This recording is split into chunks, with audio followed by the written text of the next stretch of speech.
안녕하십니까. 반도체 소식을 전하는 고독달팽이 김석준 소장입니다.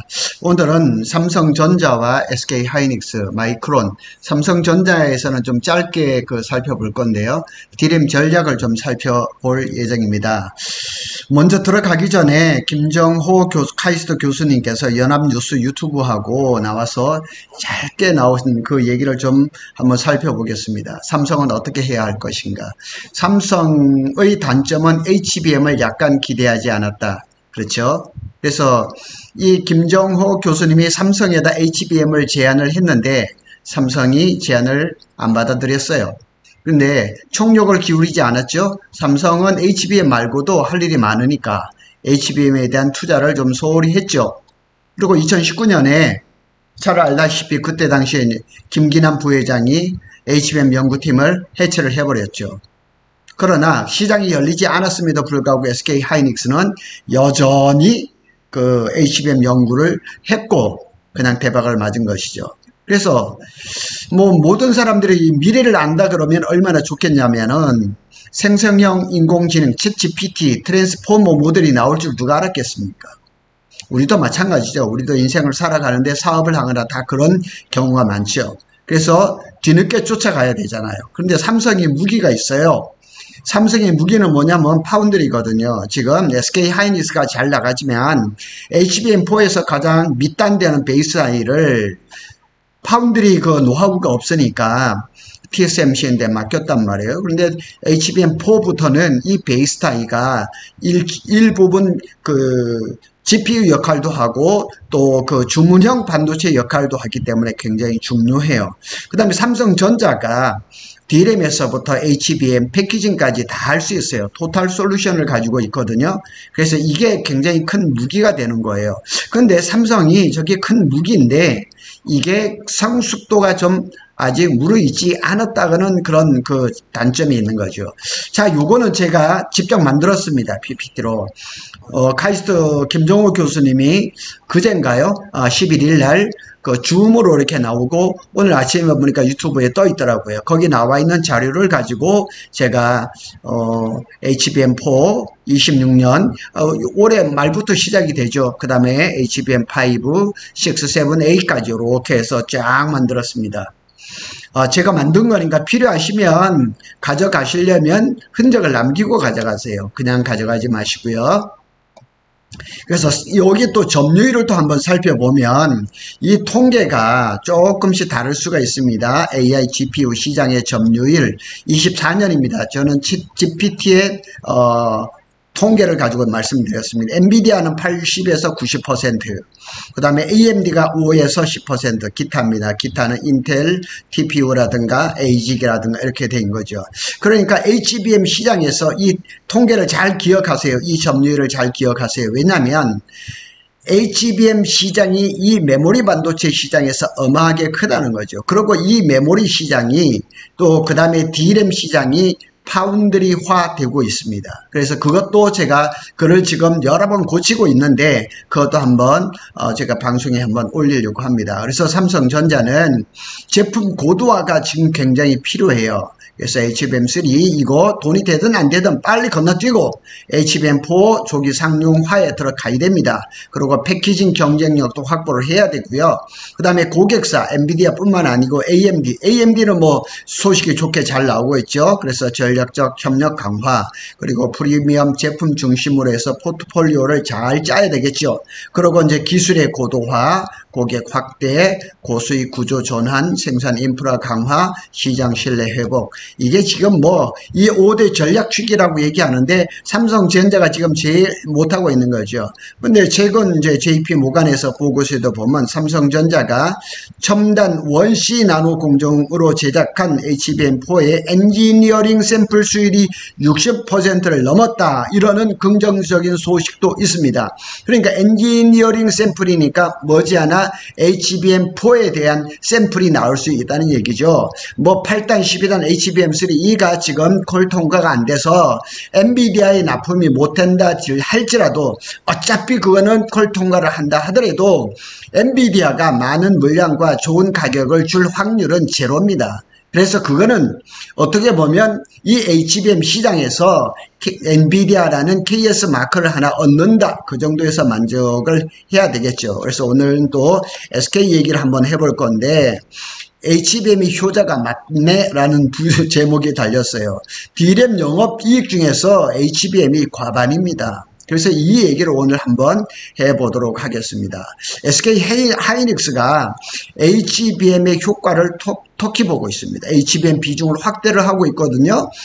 카운터 포인트 리서치, 이게 시장 조사 업체죠. 그래서 25년 1분기 메모리 반도체 이제 보고서에 나온 건데, 25년 1분기 기준으로 해서 SK 하이닉스가 D램 부분에서 HBM 매출이 44%, 영업이익은 54%를 차지했습니다.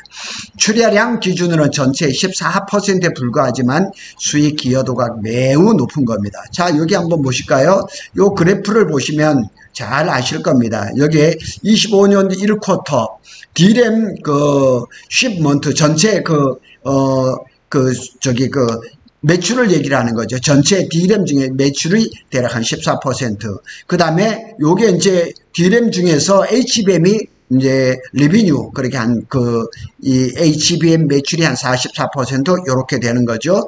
그 다음에 영업이익이 54% 이렇게 되는 거죠. 그러니까 지금 반도체, 특히 메모리 반도체 회사에서는 HBM을 빼놓고는 말을 할 수가 없는 거죠. 우리가 쉽게 얘기하는 안고 없는 찐빵하고 똑같은 거죠. 그래서 이걸 한번 이제 세밀하게 보면 SK 하이닉스 25년 1분기 매출은 17조 6,391억인데 17조 6천억 중에서 D램 매출이 14조 1113억이에요.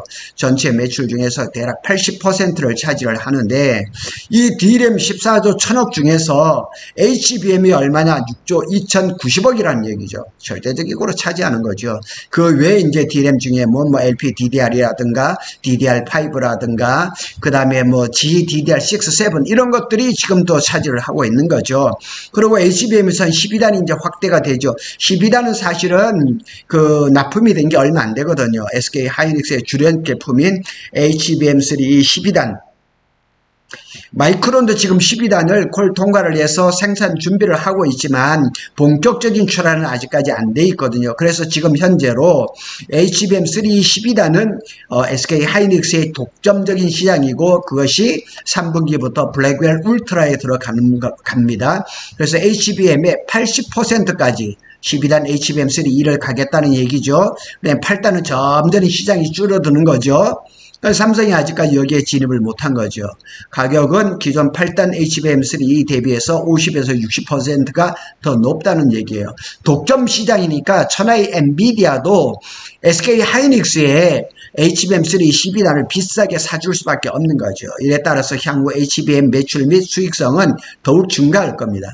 그래서 이제 6월달도 이제 한 절반밖에 안 남았는데, 결국 SK 하이닉스의 2분기 실적은 상상을 초월할 정도로 엄청나게 클 것은 불보듯 뻔한 것이고, 삼성전자의 반도체 실적은 그저 그럴 겁니다. 시장 전망과 시사점을 살펴보면 AI 시대 진입으로 고성능 HBM 수요가 급증하고 있습니다. 수요가 줄어들 것이라고 자꾸 전망하는 것은 믿지 마세요. 빠른 속도, 넓은 대역폭, 전력 효율성, 이게 핵심 경쟁력으로 부상을 합니다. 범용 D램 생산 기반의 기존 방식으로는 시장을 주도할 수가 없어요. 요즘 이번 주에 나오는 뉴스 소식을 잘 보면 DDR4 같은 것들이 거의 13, 18%씩 막 가격이 뛴다고 얘기를 하는데, 그거 가지고 장사를 못 합니다. 그거 가지고 메모리 시장에서 살아남을 수가 없습니다. 카운터 리포트의 이제 보고서를 한번 정리해 보면, 인공지능 AI 시대 도래로 고성능 HBM의 중요성이 날로 커지면서 범용 D램 생산 능력에 기반한 규모의 경제만으로는 시장을 주도권을 잡기는 어렵습니다. 인공지능 AI 시대의 고객은 넓은 대역폭, 밴드위드라 그러죠. 빠른 입출력 I/O. 그래 IO도 인풋 아웃풋인데, HBM3 이 12단까지는 1024개인데 이게 HBM4가 되면서 2배, 2048개가 돼버리거든요. 이걸 또 잘해야 되죠. 빠른 속도, 에너지 절감, 전력 효율성, 발열, 전력 효율 이런 것들이 중요한 거죠. 그래서 기존 메모리의 강점이었던 규모의 경제, 규모 경제 누가 잘해요? 삼성이 잘했죠. 생산 효율만으로 AI에 살아남기는 어렵다는 얘기죠. 그런 시대는 지났다는 얘기죠. 자, SK 얘기 또 마이크론 제가 한번 방송에 올렸잖아요. 지금 이 마이크론의 성장세가 어마어마합니다.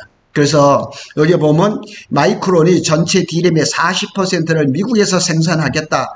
2천억 달러의 초대형 투자를 발표를 했어요. 마이크론이 미국 메모리 생산에 271조 원대 초대형 투자를 발표를 해버렸어요.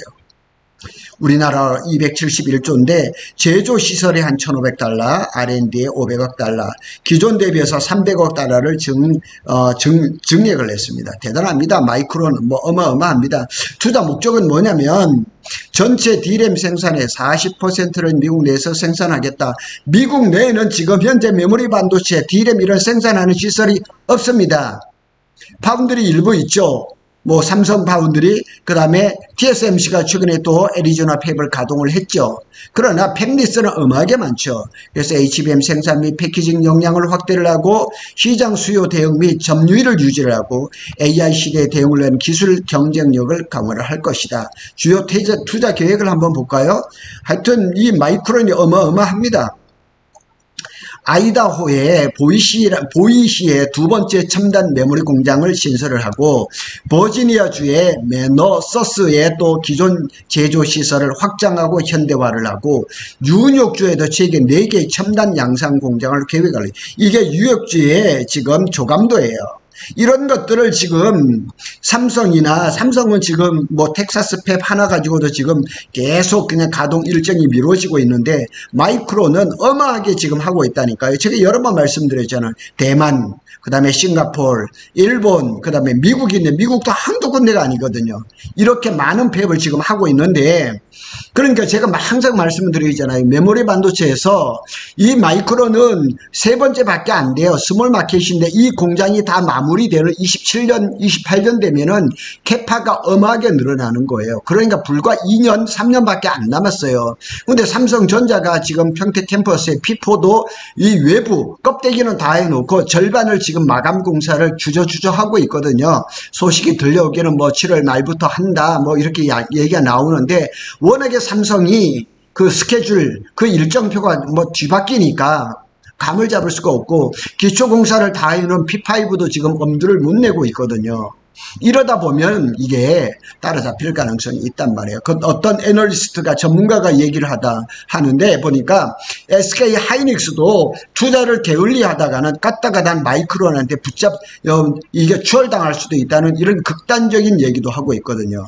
미국 내 HBM 패키징 제조 라인 벌써 D램은 유력주에 한다 그러죠. 그러니까 거기서 원C, 원감마라 그러죠. 그럼 D램을 만들 거예요. 그럼 뭐 패키징만 하면 되죠. 그래서 아이다호 1공장이 27년에 D램을 생산을 하고 아이다 2호 공장이도 뉴욕보다 먼저 가동을 하겠다는 거예요. 그러니까 HBM을 미국에서 생산을 하겠다는 거예요. 엔비디아가 미국에 있잖아요. AMD도 미국에 있잖아요. 빅테크도 다 미국에 있잖아요. 미국 내에서 D램을 생산하고 패키징을 해서 HBM을 만들어서 엔비디아에다 납품을 하겠다는 거죠. 이게 완전히 이렇게 되면 삼성전자도 수직 계열화 토탈 솔루션이 있지만은 마이크론이 더 앞서갈 가능성이 있다는 거예요. 그러니까 미국 정부에서 마이크론이 미국 회사니까 정부 지원을 이렇게 해주는 거예요. 그러니까 이 마이크론의 강점이 어마하게 많습니다. 이게 뉴욕에 짓고 있는 메모리 반도체 메가 팹입니다. 자, 미국의 이제 그 빅테크, 그러니까 그 마이크론이 미국에다 투자를 하겠다 그러니까 미국의 회사들의 전폭적인 지지를 하는 게 당연한 거죠. 마이크로소프트, 그 다음에 엔비디아, 애플, 델 테크놀로지, 아마존 웹 서비스, AMD, 퀄컴, 여기 하나 또 빠진 것 같아요. 브로드컴. 마이크론의 미국 내 메모리 반도체하고 HBM 투자에 대해서 모든 생태계가 다 되잖아요. 그러니까 전폭적으로 환영할 수밖에 없는 거죠. 미국에서 생산을 하면 토탈 솔루션으로 생산하면 당연히 가격이 낮아지겠죠. 그런데 원초적으로는 미국에서 생산한다는 것은 사실 굉장히 코스트가 비싼 건 사실이에요. 젠슨왕이 또 이랬죠. 마이크론이 트럼프 정부의 지원으로 미국에다가 고대폭 메모리 HBM으로 첨단 반도체 투자를 늘리는 것은 인공지능 생태계의 강화의 중요한 진전이라는 거죠. 또 산제이 또 저 마이크론 CEO는 이번 투자는 경제 및 안보의 핵심이 미국의 반도체 자급제 강화로 이어질까? 이 반도체 내재화, 이게 지금은 반도체는요, 뭐 전에는 산업의 쌀 이렇게 얘기했지만 지금은 그런 소리 안 합니다. 지금은 전략 무기입니다. 그리고 반도체 산업은 국가 대 국가 대항전입니다. 그래서 이를 가능하게 해준 트럼프 대통령과 정부 관계자한테 감사한다. 그러니까 이 지금 마이크론에서 미국에다가 D램 공장, 그 다음에 HBM 패키징 이걸 다 하니까 뭐 여기에 나와 있는 이런 빅테크, 마이크로소프트, 엔비디아, 애플, 델 테크놀로지, 아마존 웹 서비스, AMD, 퀄컴, 브로드컴 모든 빅테크 회사들이 다 그냥 환영할 수밖에 없는 거죠. 마이크론은 미국 내 제조시설, R&D 투자를 비롯해서 HBM, D램 공급망을 현지화하고 AI 시대에 대응한 경쟁력 강화에 총력을 기울이고 있단 말이에요. 그런데 삼성이 평택에다가 지금 공장을 증설을 지금 주저주저 한다고요? 제 말이 안 된다고 봅니다. 지금 글로벌 흐름이 그게 아닌데 TSMC도 지금 패키징 공장을 어마하게 지금 증설을 하고 있거든요. SK 하이닉스도 청주 M15를 비롯해서 용인 원삼에다 지금 팹을 축동살동, 제가 어제도 갔다 왔거든요. 이렇게 하는데 이런 전체적인 D램 전략을 봤을 때는 삼성이 뒤집니다. 이래서는 절대 안 됩니다. 그리고 이 거대한 삼성이라는 기업을 이걸 살리려고 하면, 그리고 지금 이 전략들은 보통 2년, 3년 뒤 얘기란 말이에요. SK 하이닉스도 용인 원산면 폐입이 27년 5월에 지금 그 가동 목표니까 삼성전자도 미래를 생각해서 2, 3년을 생각해서 평택 캠퍼스의 P4 마감 공사 마무리 빨리 하고 P5에 적극적으로 들어가야 된다고 생각합니다. 고독 달팽이는 삼성전자와 SK 하이닉스의 반도체 소식을 빠르게 전해드리고 있습니다. 감사합니다.